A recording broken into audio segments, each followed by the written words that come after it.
Добро утро и од мене, почитувани гледачи. Добре ни дојдовте во вториот дел резервиран за тема на денот. Ова утро, односно овој четврток, ќе го посветиме за да ве информираме, односно да ви упатиме еден апел и препорака од мојот денешен гостин кога станува збор за здравјето. Останете во наредните 60 минути да слушнете нешто повеќе околу она кое што секој би требало да го слушне и да го знае кога се е во прашање сопственото здравје. Она што сите не интересира овие денови, односно овој летен период, е како да се заштитиме и да го заштитиме сопственото здравје. Мозочните удари се почеста појава, односно бројката постојано од ден на ден постојано расне, па така мозочниот удар е втора најчеста причина за смртност во светот, а според Светската здравствена организација од мозочен удар во светот заболуваат 15 милиони луѓе годишно или 25 на 100.000 годишно е годишната инциденца. Драстично се зголемува и бројот на мозочните удари во Република Македонија, барем така велат статистичките податоци. Дури 4036 пациенти со мозочен удар биле регистрирани од јануари до јули годинава, што е во споредба с процент кој изнесува 19,8% во споредба со минатата година, кога во истиот период била регистрирана бројка од 3367 пациенти. Токму на оваа тема ова утро разговараме со мојот гостин, меѓутоа доколку ни е подготвен прилогот да го погледнеме, па се враќаме насад. Расте бројот на мозочните удари за 20% и е поголем бројот на пациенти годинава во споредба со истиот период лани. Дополнителен ризик се високите температури и горештините. Според лекарите најважна е брза реакција и соодветен третман за помали последици од мозочен удар. Овие денови имаме прилив во поголем број на пациенти со мозочен удар. И тоа е можно да се доврзува со промените во климатските услови. Да кажам нешто за мозочен удар. Акутниот мозочен удар е многу голема и многу сериозна болест и која е трета причина за смртност на пациенти од оваа болест и прва причина за инвалидност кај во развиените земји. Се проценува дека на секои 45 секунди едно лице заболува од мозочен удар и секои 3 минути едно лице умира од последици од мозочен удар.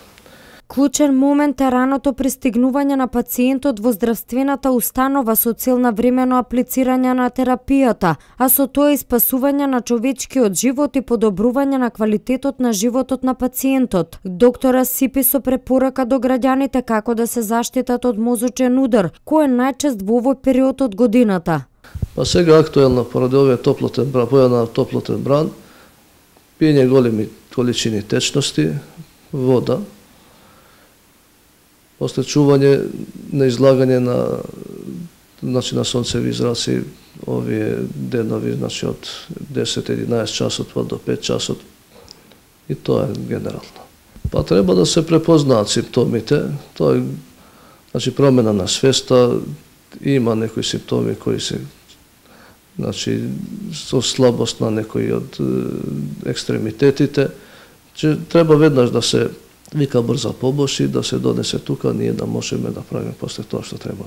Искривување на лицето, слабост во една рака или нога и проблем со говорот е црвен сигнал за одење во болница. Статистичките податоци покажуваат дека кај 1/3 од пациентите мозочниот удар е фатален. Повеќе од 60% кои преживуваат имаат трайни последици по нивната психофизичка состојба.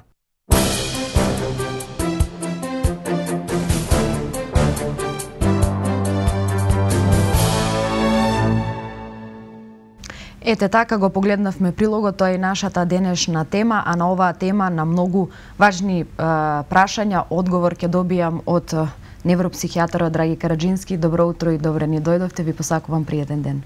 Добро утро до вас, добро утро до гледачите на К3 телевизија, добро утро до сите жители на овие 3 општини и жителите на Република Македонија. И јас ви посакувам пријатен ден, меѓутоа денешните горештини не најавуваат баш многу пријатно. Така, ни најавија уште повисоки температури, да се надеваме дека се помала ќе биде бројката на оние кои што се жалат од некакви тегоби, но ајде да токму на таа тема ние денеска да поразговараме и да упатиме можеби еден апел, препорака и повеќе совети, информации за тоа што е мозочниот удар, за какво пореметување станува збор. Мозочниот удар е едно заболување на мозочните крвни садови. Всушност, таму имаме две ситуации. Едната е тромбемболија и втората хеморагија, тоа е скрварење од крвните жили. А тромбемболијата значи запушување на крвните садови, дали тоа ќе биде тромбемболус или ќе биде запушување комплетно од тромботичен процес на крвните садови. Тоа е, нели, ствар на така наше академско убедување. Мозочниот удар во народот е познат како дамла, удар и не знам уште како не го викаат. Меѓутоа, лесно препознатлив е, меѓутоа не посакувам никој да го добие. Така, кои фактори на ризик, кои се фактори на ризик за настанување на мозочниот удар?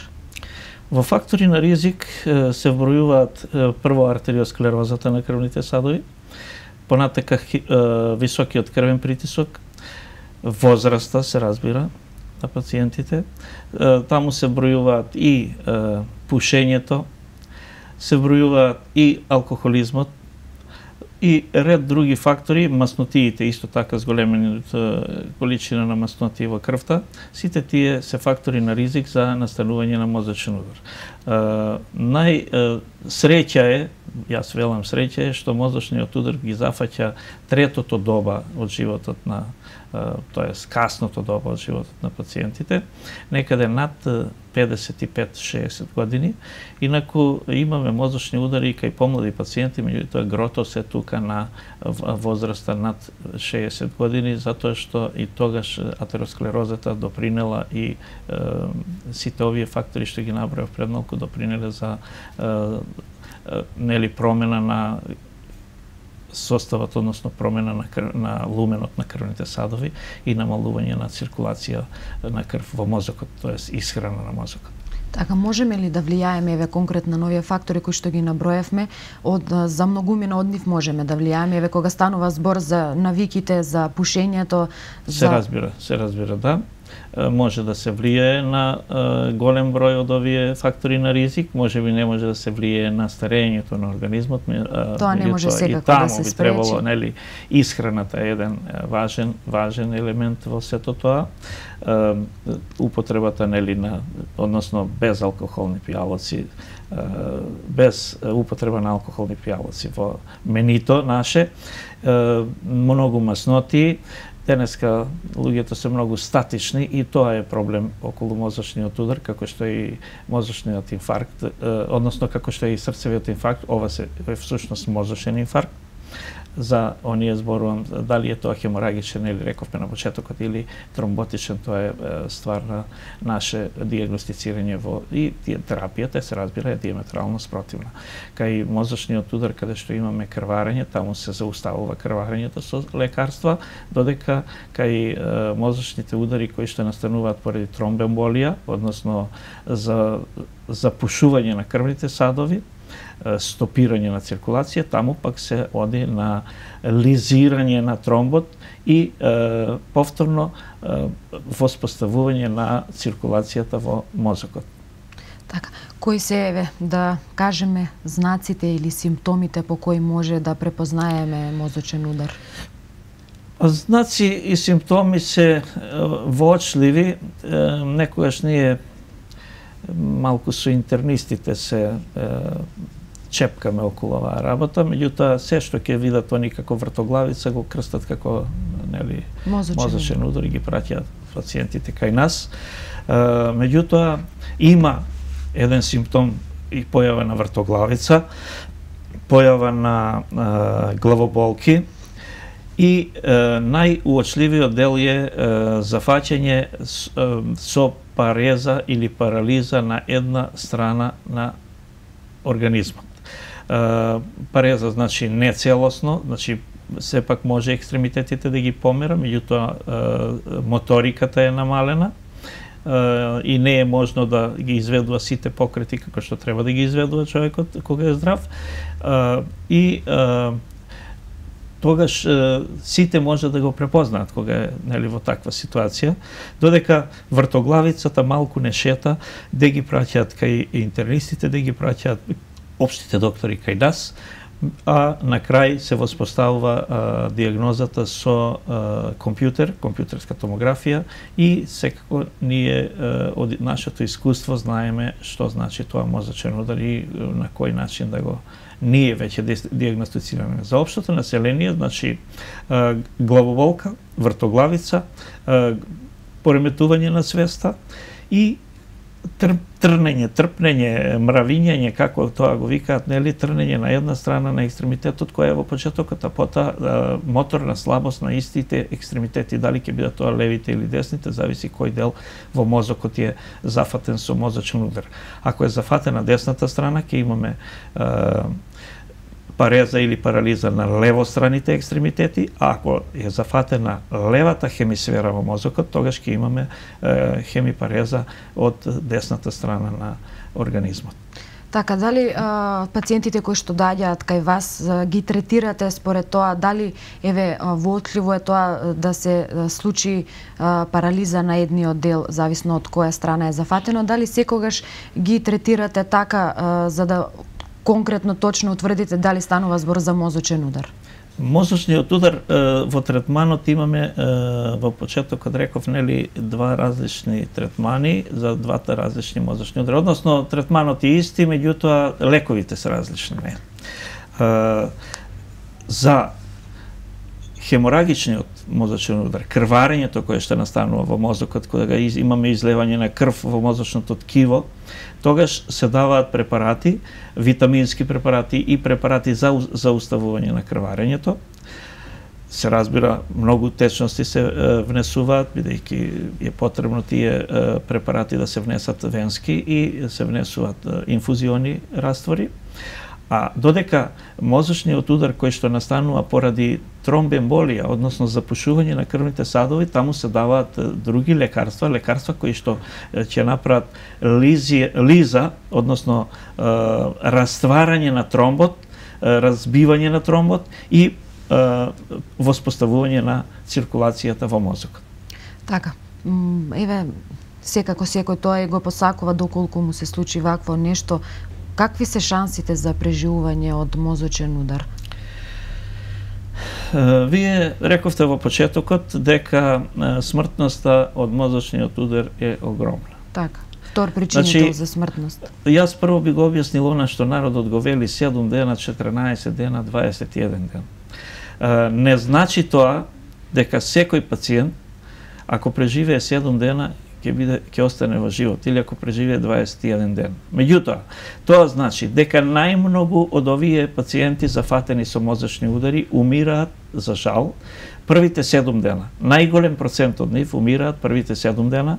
Процентот како се качува времето се намалува, така да на 14 дена имаме помал процент на умирање, на 21 ден помал процент и што иде понатака времето, значи процентот на смртност се намалува. Меѓутоа, смртноста е огромна. Преку 50-60% од пациентите се смртно погодени од мозочниот удар. Нели рековме дека и тој е во времето кога организмот веќе е остарен на некој начин, кај што крвните садови се веќе, јас ги споредувам крвните садови кај младите и кај возрастните дека се како гумени црева кај, нели, кај младите, додека кај возрастните како пластични црева. И сега, ако гуменото црево го пробушиме со игла, тоа, нели, кој ќе извадиме иглата, повторно гумата се стега и нема цурење, односно нема течење на вода ако пуштаме вода преку тоа црево. А додека, ако го пробушиме, значи, ако дупнеме пластичното црево, останува, нели, тоа дупчето и оттаму цури, односно тече крв.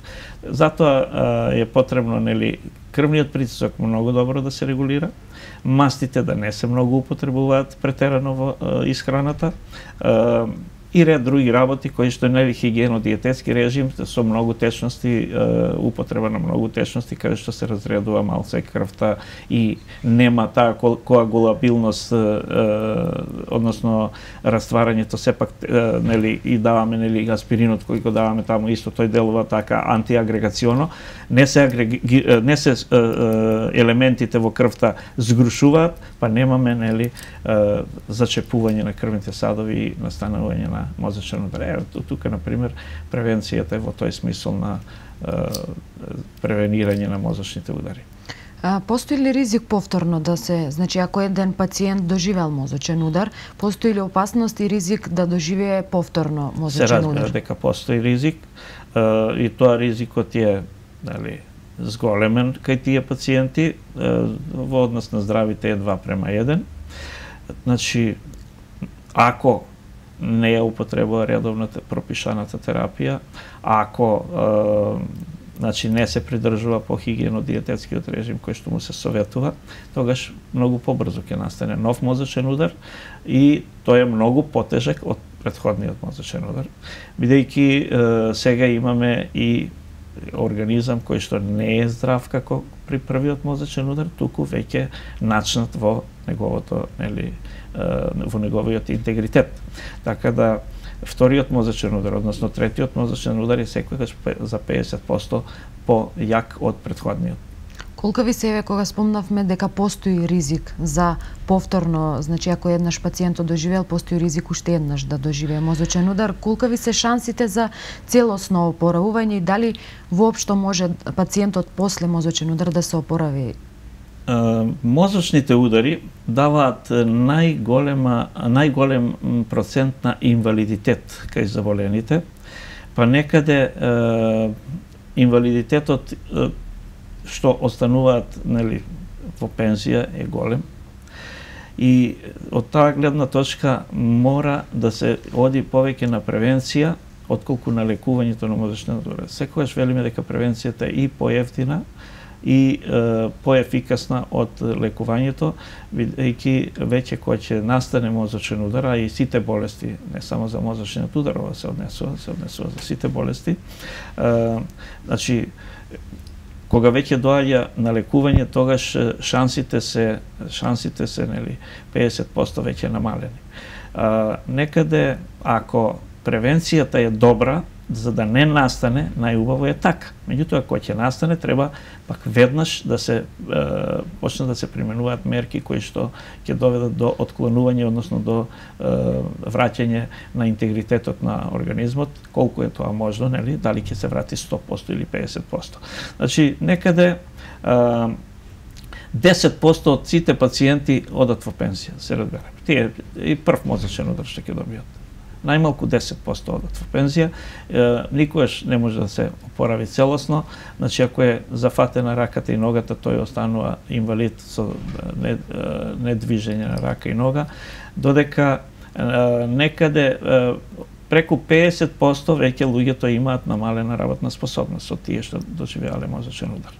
Мал процент, значи, ако зборуваме за мозочниот удар, мал процент ние можеме да го вратиме, односно да дојде повторно во ситуација во која што бил нели пред мозочниот удар, и тоа ако го фатиме на почетокот, и тоа ако тоа не е целосен мозочен удар, туку така наречени транзиторни исхемиски атаки во мозокот, кои што се еден од знаците, предзнаците за настанување на мозочен удар, и ако тие правилно се третираат и правилно се сватат, тогаш не би дошло до мозочен удар. Меѓутоа, луѓето, ние знаете какви сме, велиме, ми помина сега, не треба да земам ни лекови, ни ништо повеќе, а за тоа време настанува нов шуп, нова исхемиска атака и може да настане нов мозочен удар. Така, ние ќе продолжиме со разговорот, но претходно малку да здивнеме и да се одмориме со една музичка номера.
Еве сме повторно назад во студиото на К3, доколку сега ни се придруживте, ова е вториот дел од утринската програма, резервиран за тема на ден и гостим во студиото, со мене овде, Драги Караджински, невропсихијатар, да продолжиме ние на оваа тема која што е денеска во утринското издание, тоа е мозочниот удар. Ги споменавме ризик факторите, симптомите и знаците кои што ни покажуваат дека станува збор за мозочен удар. Што да направиме, еве, ако во наше присуство на некој наш близок или без разлика дали ни е близок или не, во наше присуство доживее мозочен удар? Како ние да реагираме и како да се однесуваме? Самиот настан на мозочниот удар е драматична состојба и алармира веднаш, нели, некаква работа околу тоа, превземање, разноразни мерки и така натаму.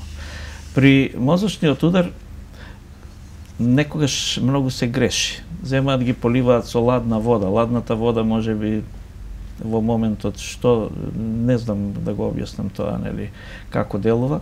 Едино што ќе го полее пациентот, ќе го освежи малце. Инаку мозочниот удар, кога ќе се види човек со мозочен удар, прво треба да се види како паднал, на која страна паднал, ако веќе е во безсознание, и да се стави на страна да лежи, заради тоа што може да има повраќање при настанување на мозочниот удар и од повратените маси да не се угуши пациентот и да не умре. Значи, прво да се стави на бок, да лежи на така наречен кома положај, дали ќе биде тоа лева или десна страна, се едно. Обично се става на здравата страна да лежи, не она што е фатената, и да се повика екипа од брза помош која што ќе го пренесе до кај нас во болницата. Инаку во мало возило, во возило кое што не може да се пациентот добро транспортира, не би требало да се транспортира, бидејќи ќе се измрцвари и пациентот и луѓето кои што ќе го транспортираат. Значи, најдобро е да биде транспортиран со санитетско возило.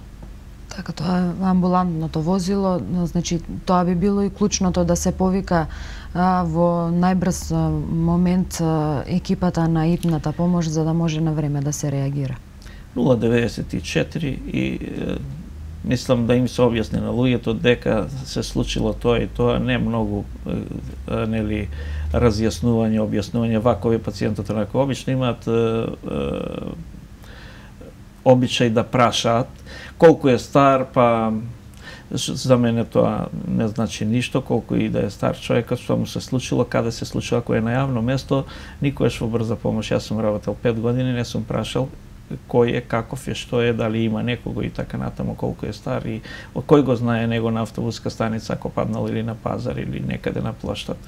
Веднаш се упатуваме со санитетско возило и го носиме во болницата. Во меѓувреме можеме успат да му дадеме кислород, нешто за да му го лесниме дишењето и да интервенираме, нели, ние медицинските лица на она што треба да се интервенира за тој пациент во дадениот случај. Так. Која возрастна група е, споменавме ние и на почетокот дека тоа е некоја доба пред одењето во пензија, односно за третото доба, но оние податоци велат дека се почест е бројот на луѓе кои што добиваат мозочен удар после 35-та година. Постои ли некоја групација или веќе таа групација дека само третата доба е најчестата оние кои што добиваат мозочен удар? Третото доба секако е најчесто нели, луѓето во трето доба добиваат мозочни удари, меѓутоа померањето на границите кај на помлада возраст е ствар на воспоставувањето на подобра диагностика со новата апаратура, новите сознанија во здравството. И второ, начинот на живот денеска каков е, секако дека допринесува и самиот начин на живот допринесува до да мозочните удари се јавуваат кај по-младите возрасти.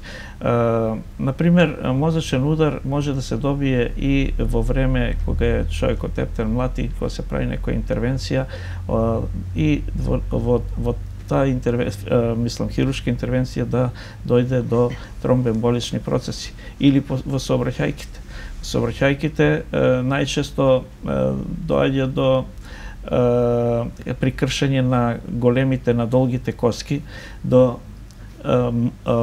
масна емболија кое што може да го зафати мозокот и да допринесе до настанување на мозочен удар, исто така. Значи, и сообраќајките се едни од причините за настанување на ваква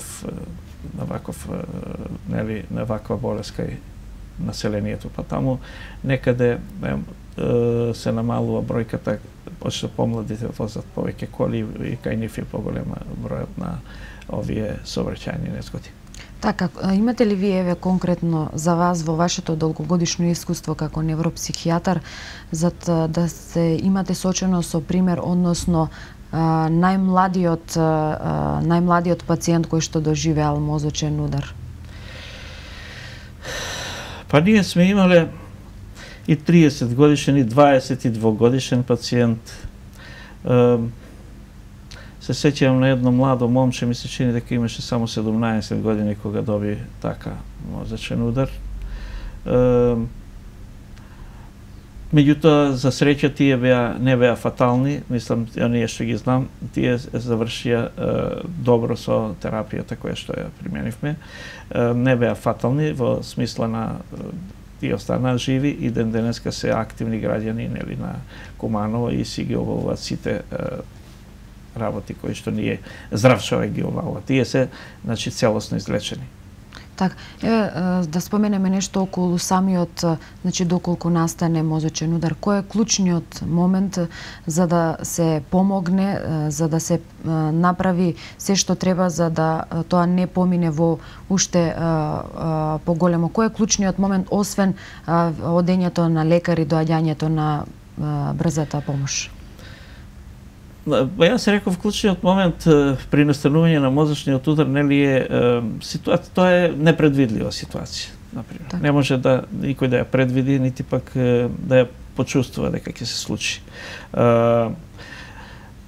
Во моментот кој ќе се случи, значи ставањето на пациентот во кома положај, тоест ставање на бок да лежи, да не станува, да не се движи, ако може да се движи, најчесто не може да се движат или запаѓаат во кома веднаш после неколку минути, и да се повика, затоа рековме да се повика нели стручна екипа која што ќе го збрине тој пациент. Инаку друго населението не би можело да му даде течност, нешто да го измие, во тој смисол, иначе друго не би можело и да се отстранат оние елементи кои што околу него би му предизвикале додатни оштетувања. Можем да ви кажам и дека во гинекологијата и акушерството при комплицирани ситуации, при многу комплицирани ситуации, доаѓа и таму до некои инсулти мозочни истовремено, нели, така да сме имале и породилки со мозочен удар и така натаму. Меѓутоа, тоа се веќе нели спорадични случаи, тие не ги имаме во голем број, така да може да се случи и кај нив. Не спомнав само во почетокот дека има и вродени аномалии на крвните садови, значи кај луѓето, кај 1% на населението има вродени аномалии. Јас се сеќавам на еден наш сограѓанин тука на 42 години, кој за жал ни почина од мозочен удар во Скопје. Татко му починал на 42 и нешто години, колку што имаш и тој, ба го кажува дека тоа е истиот ден, дали е тоа истиот ден или не е, не знам. Меѓутоа, ние никогаш не правиме целосни исследувања за тоа дали некој има аномалии на крвните садови или не. Кога ќе имаме симптоматологија за тога, тогаш бараме помош од лекарите и испитувања. Кај нив беше направена, после смртта на овој млад човек, беше направена исследување на мозочните крвни садови кај неговите двајца синови, двете деца, малолетни беа тогаш, меѓутоа кај нив се испостави дека воопшто не се работи кај нив крвните садови се во ред, така да за нив имаме сознание дека имавме сомнение дека може би, како овие двајцата, таткото и синот, што синот го наследил веројатно тоа таткото, да не е случајно и кај децата, меѓутоа кај децата испадна се во ред. Така, еве да споменеме нешто и околу психичката состојба во моментот кога се случува мозочниот удар на оние кои што еве се наоѓаат околу самиот пациент, колку присебноста и смиреноста можат да помогнат, а колку таа паника, фаќањето паника може да ја влоши состојбата? Присебноста и смиреноста најмногу може да допринесат во секоја ситуација, па и во политичката, па и во ова. Така.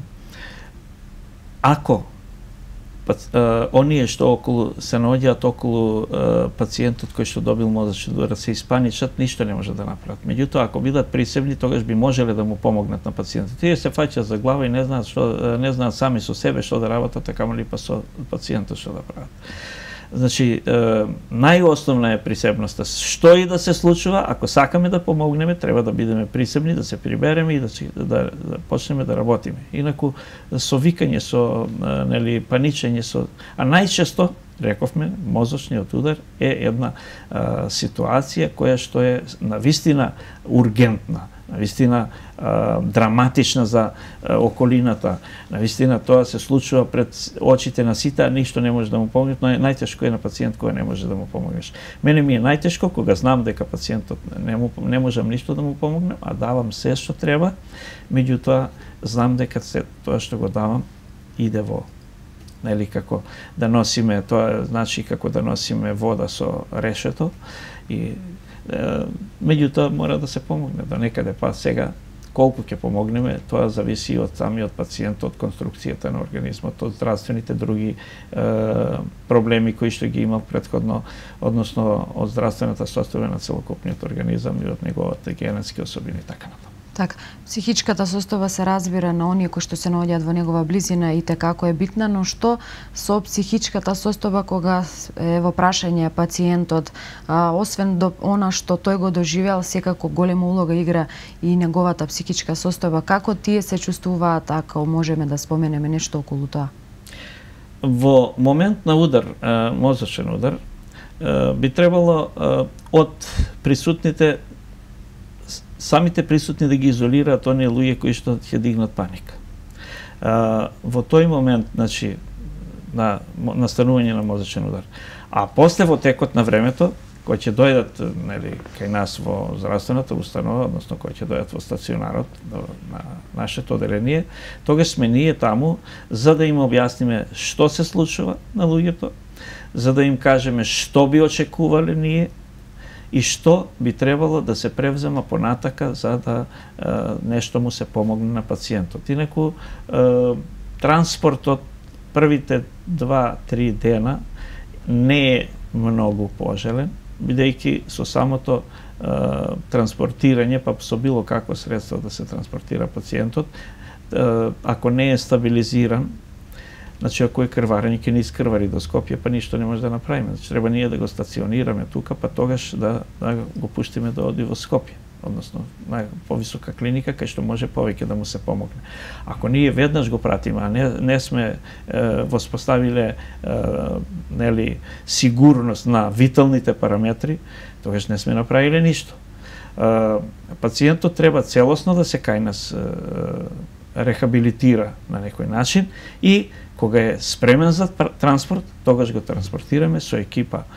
Дали ќе е потребно да иде и анестезиолог, се разбира, ако е со интубација, ако е во безсознание, тогаш ги праќаме колегите анестезиолози, одат цела екипа од анестезија, го носи пациентот со интубација до терцијарното здравство наше.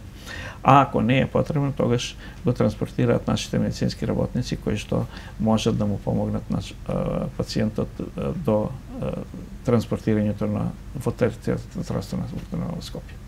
Така, постои ли некој временски период кој што може да се определи како временски период за кој лицето, односно пациентот се опоравува, дали можеби тоа е година, 2 или пак можеби станува збор за подолг временски период, доколку зборуваме за она делумно опоравување или пак за целосно опоравување?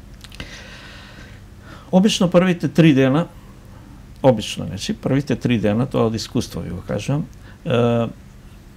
не зборуваме за никаква прогноза.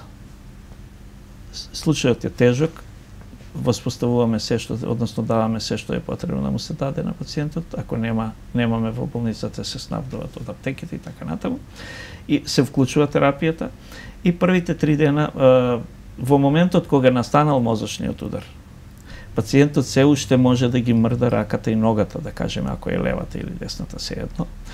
А кој ќе дојде кај нас у болница, па вика, ние дома беше, вика, он мрдаше со раката и со ногата, сега веќе не мрда. Значи, потребен е период кој што за развој на на тие функции, односно за угасување на функциите, додека ткивото горе се не се исхранува, односно веќе е исклучено од функција. Па тој латентен период каде што тој веднаш има. Меѓутоа може да ги движи, да, ама како постепено се гасне функцијата во мозочните клетки, така и моториката, нели, почна да се згаснува.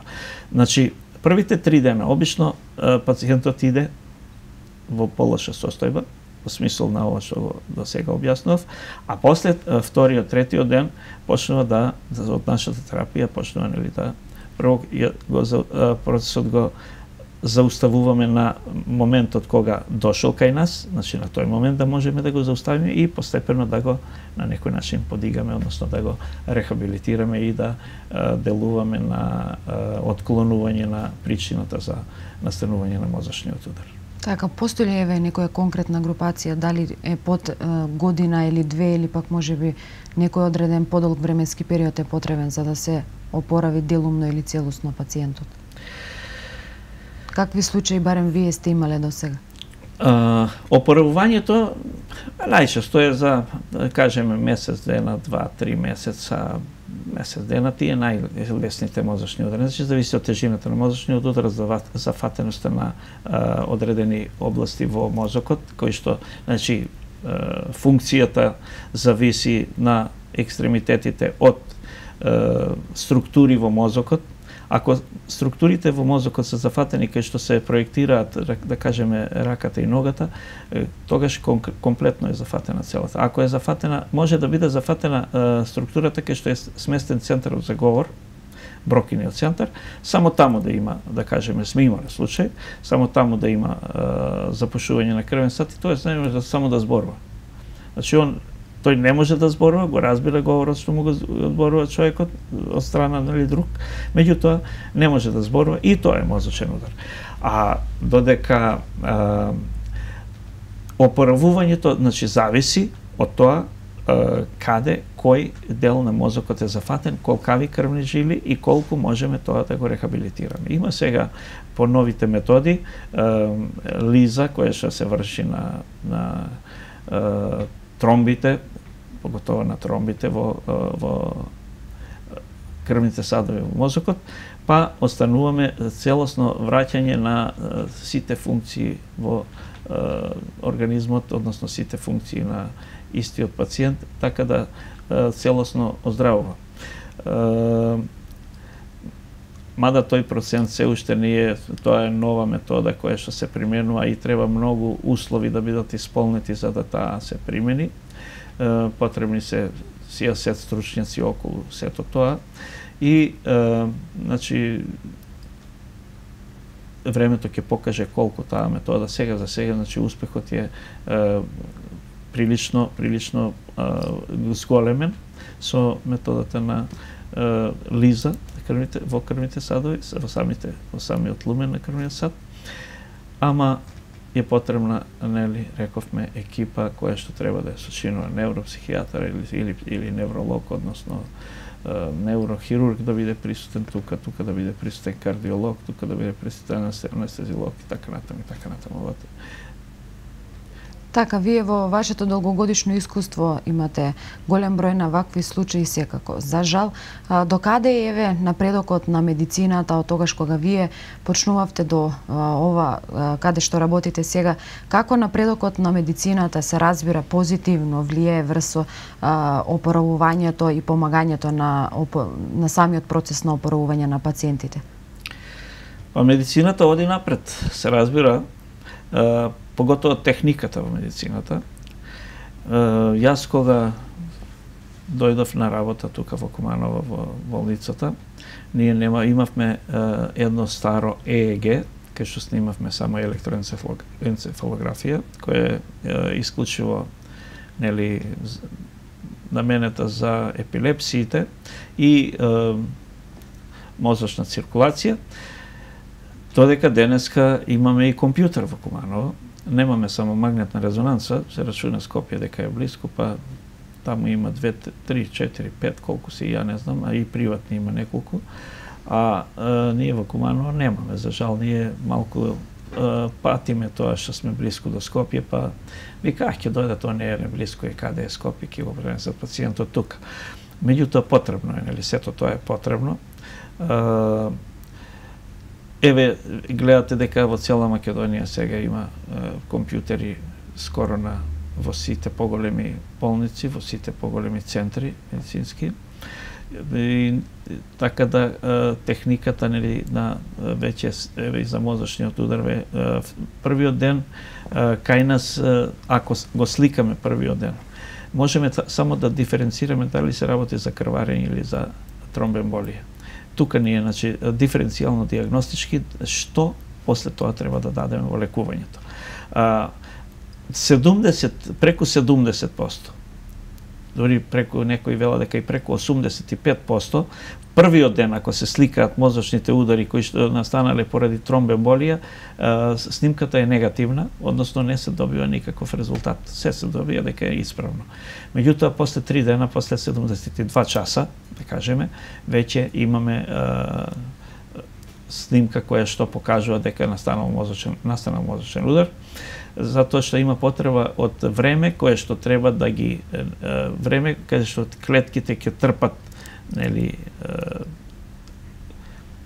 недостаток на исхрана и ќе го дадат тој резултат на компјутерот кој што ние го очекуваме, а ние пак тоа го знаеме од искуство и веднаш ако нема крварење применуваме терапија за тромбоемболија, бидејќи клиничката слика која што ја гледаме пред нас со фатена рака, нога, како што вели народот, фатена рака, нога или говор, веќе зборуваме за мозочен удар каде што нема крварење, туку е тромбоемболија.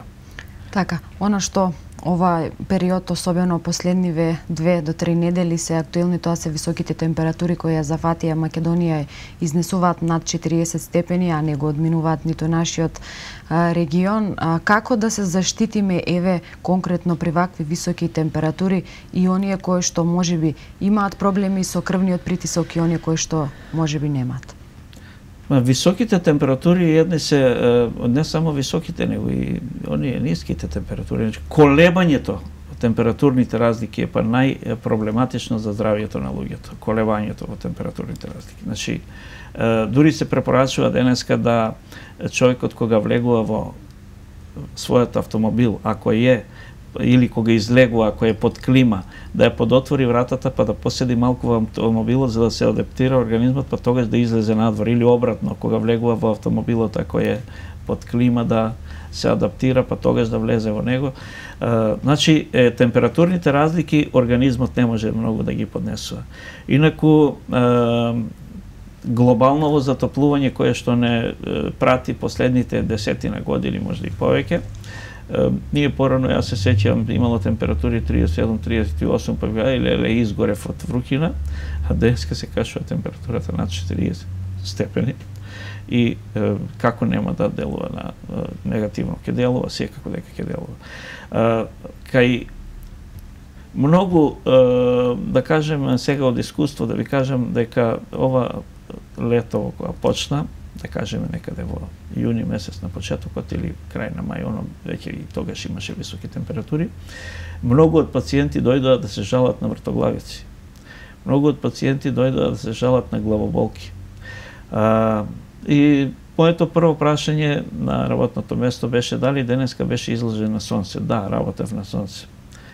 Ајде, дајте му антиедематозна терапија, дајте му витамини, дајте му тоа, дајте му, ти си добил сончаница. Како сум добил? Па така, што си работил нешто таму. А ако вратот биде изложен на сончевите зраци кои што се нели, наеднаш дојдоа, немаше адаптација, сега ги немаме 4 годишни времења, порано што беа пролет, лето, есен и зима, имаше некоја граница меѓу нив. Меѓутоа, денеска имаме од сред лето, велам јас, до сред зима, ајде карикирам, не е баш така, ама така е скоро. И додека да се адаптира организмот му треба време. Што доаѓа при овие сончаниците? Бидејќи температурата е многу висока, мозокот се загрева, секое тело на загревање се шири. Се прави еден едем во мозокот и бидејќи мозокот нема кај да, нема резервен дел, он е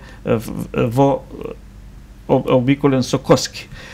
Едемот притиска на мозочното ткиво и заради тоа доаѓа до замаглување на свест, до вртоглавица, до главоболки и така натаму.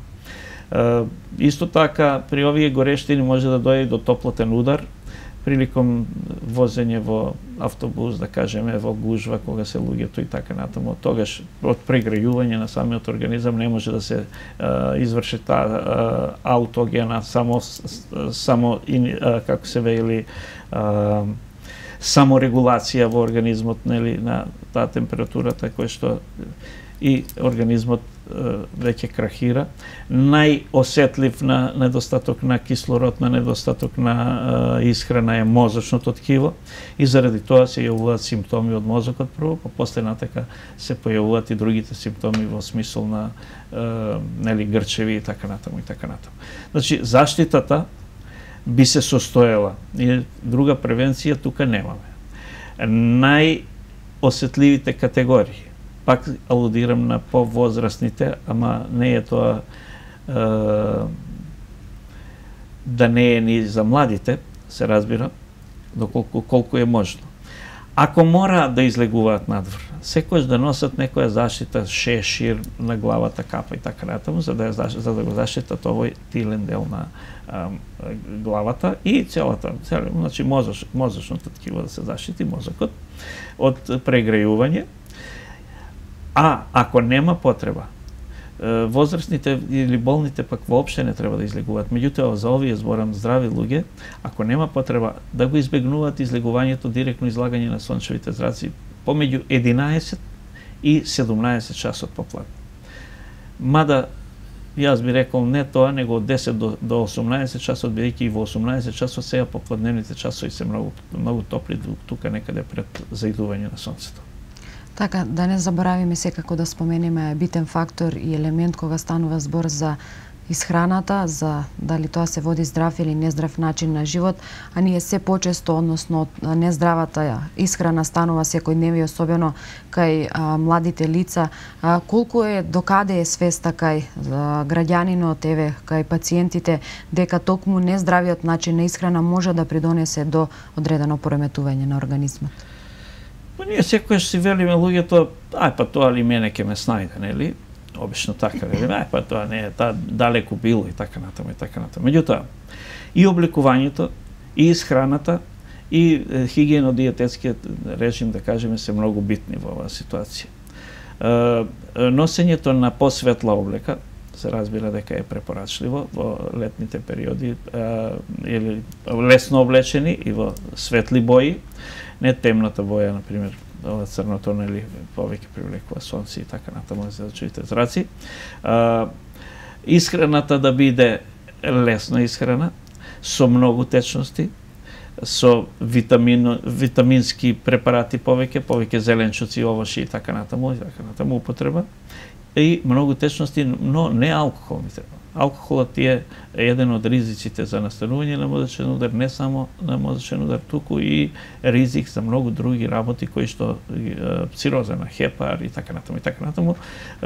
Така да алкохолот во овие жешки периоди воопште не е потребно да се консумира.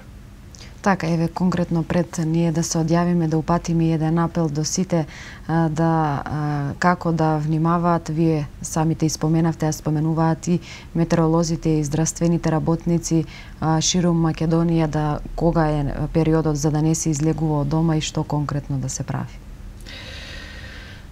Една препорака би било да сите си го чуваме своето здравје и да сите се придржуваме на она што се вели минимум со кое ќе си го одржуваме здравјето. Не ни требаат многу физички активности во периодите кога е многу топло. Сите активности да ги сведеме некаде кај што во раните утрински часови или досните вечерни часови да се сведуваат. Дури и на работните места е донесена одлука да некои луѓе кои што се со повисоки возрасти и болни луѓе да не се движат на работа, да не одат на работа и така натаму. Значи сето тоа се превентивни мерки со кои што би се зачувало здравјето. Здравјето е многу битно за сите луѓе, битно е и за нацијата како нација и за Република Македонија, значи треба да има здрави луѓе, да нема луѓе кои што патат од разноразни болести.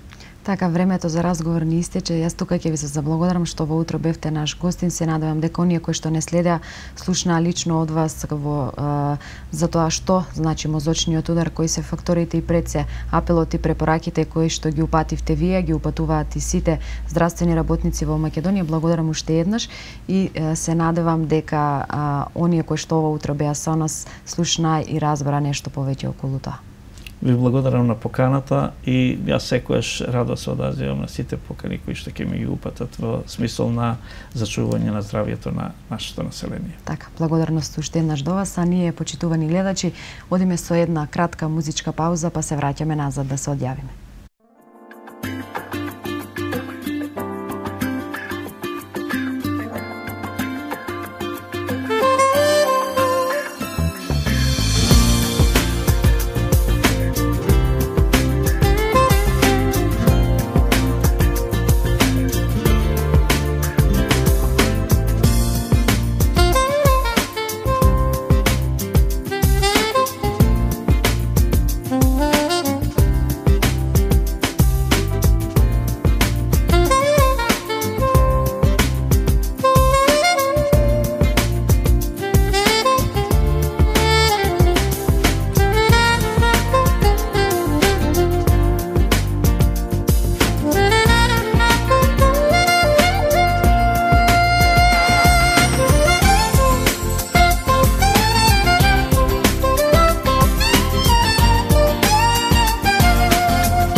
Почитувани гледачи, ни заврши и ова утринско издание на Нов ден. Се надевам дека бевте со нас, слушнавте лично од мојот гостин, кој што беше ова утро со мене, невропсихијатарот Драги Караджински, за советите, апелот и препораките кои ви ги прати. Се надевам ќе го послушате, останете во добро расположение, чувајте го собственото здравје, сепак тоа е нашето богатство и секако почитувајте ги препораките од надлежните, не излегувате во период од 10 до 17 часот, секако доколку немате потреба за тоа и поминете го овој ден исто така во убаво расположение. Од мене до гледање.